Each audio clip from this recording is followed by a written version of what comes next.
What's up, y'all? Here are my predictions for SummerSlam weekend. I got Karrion Kross beating Sami Zayn. I think that story continues. Kross is getting way more momentum. The crowd loves him, but I see him cheating to win. I do have the Judgment Day girls beating Alexa and Charlotte.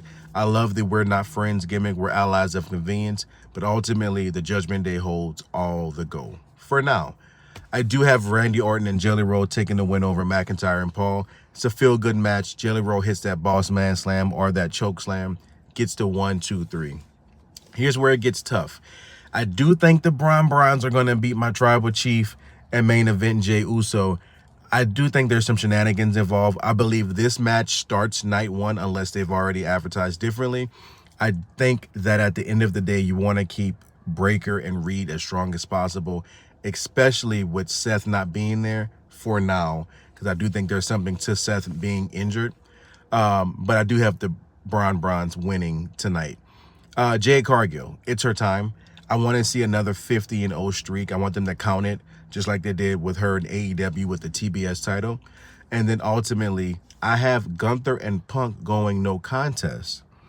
Only because Burn It Down, the Browns come out with the Money in the Bank briefcase.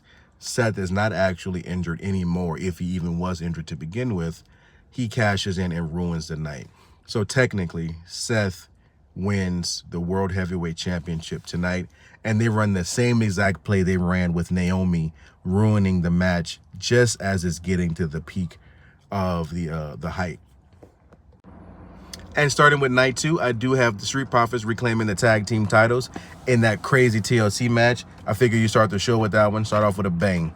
Got Becky Lynch beating Lyra. I think there's going to be some shenanigans. I'm not sure where Bayley ties into that, but there's going to be something there with Bayley tying in. I do think Solo also retains his United States Championship. I think that the time for Jacob and Solo is over. Move Jacob over to Monday Night Raw. Figure something else out with him and push him for possibly the Intercontinental Championship. Speaking of the IC title, I do have AJ Styles winning. And I think it's going to be because of a returning Liv Morgan. I'm not sure how that'll pan out. Either Liv Morgan or one of the guys from AAA that Dom has been feuding with recently interferes in some form or fashion. AJ hits the phenomenal forearm. 1, 2, 3. Next, I have Naomi retaining her title against Rhea Ripley and Io Sky. And finally, the nightcap, Cena versus Cody. I think it's Cody's time. Cena did a face turn recently, but I believe we're in the era where Cody Rhodes becomes champion again. Cena finishes off the rest of his run as a face.